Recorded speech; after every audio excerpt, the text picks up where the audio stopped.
What's up, everybody? We've got ourselves a 2011 Chevy Silverado, but who cares about that? We're here to talk about how you might remove super glue from a dash. Now, this is going to be tricky. It's not easy. It takes some some physical effort, and there's probably going to be damage left over. So I've already removed a bunch of it that was on this piece. And you can see there's some marring and a little bit of scraped up plastic there. I'll have to sand down and I'll have to refinish this, but I got a lot of it off and it's not going to be nearly as much refinishing. And this one, I've started chipping away at it, but what you're going to want to do is I used this stiff steel object, but it's been rubbed on carpet pretty well. The edges are somewhat smooth, so that's what I used on this without, I was able to put quite a bit of pressure without scraping the surface up, so I could work on chipping away. Because what you want to do is you want to break it up and chip it out. So this dash is brittle, so I can't break it up much. If it normally you want to take something with a point, press it around and crack and break it up as much as you can. But since I can't do that, it was coming in, there's a bit of an edge, you can see. So getting the tool up next to it and then slamming my palm against it and breaking it. But that was, it makes me nervous because these dashes can break, as you can see right here, just from manufacturer defect. That happens all the time.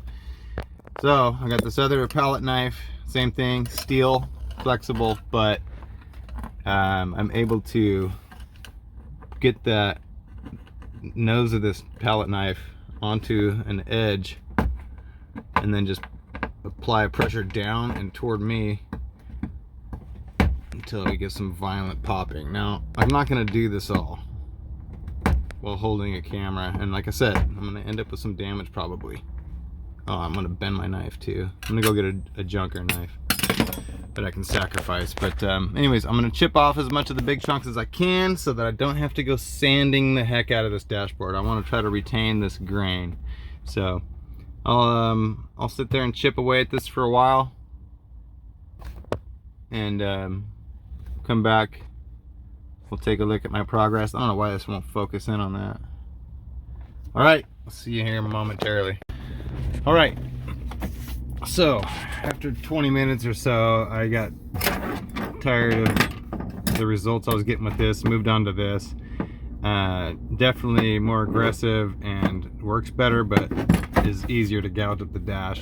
But as long as you're getting white specks, you know, flinging off, then you're getting progress. So if you take your time, this process really can work for you. Now, to show you what we got, I'll cover up so you can see the texture.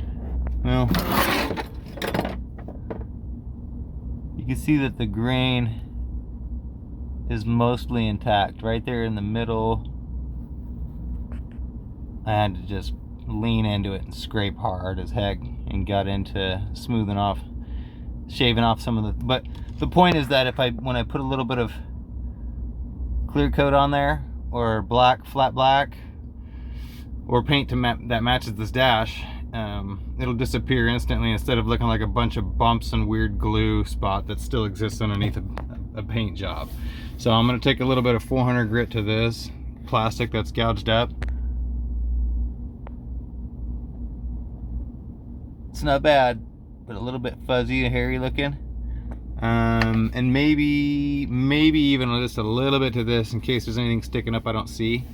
And then I'll give it a little, a lot of times at this point, you'd be okay just to hit this with some Armor All or some vinyl dressing. You know, you can see how it turns it mostly dark.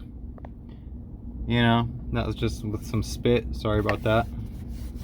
But I just wanted to show you that you could just darken this with some grease or Armor All at this point if you wanted, if you thought it was good enough for you.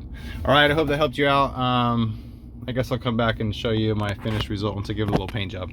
This palette knife, I'll put a link in the description below.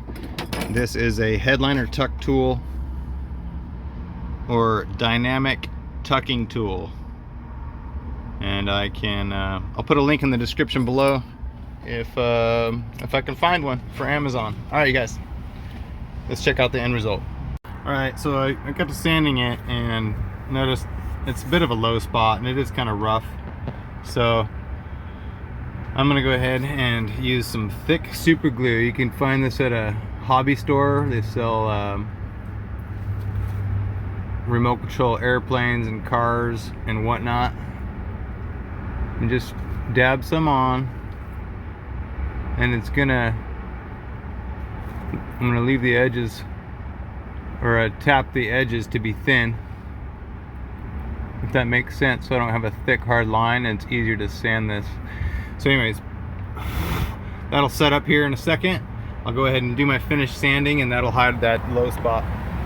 All right, everybody, I am happy with that result.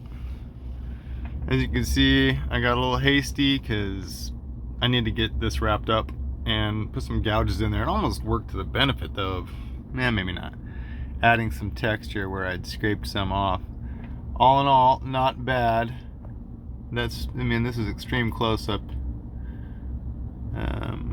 But it does work. And again, don't underestimate chipping it up. If you press on it and with the point of a screwdriver and are able to break that super glue, put cracks in it, it's gonna chip off more easily and give you an easier time of it, especially if it's in cloth or anything like that, where it's flexible and you're able to bend it at all. In that case, you want to press on it, break it up as much as possible, and then start picking those chunks out. All right, I hope I've helped you out. Hit that like and subscribe if I did, and you appreciate the info and the little tutorial. Good luck, you guys. Super glue is a B sometimes.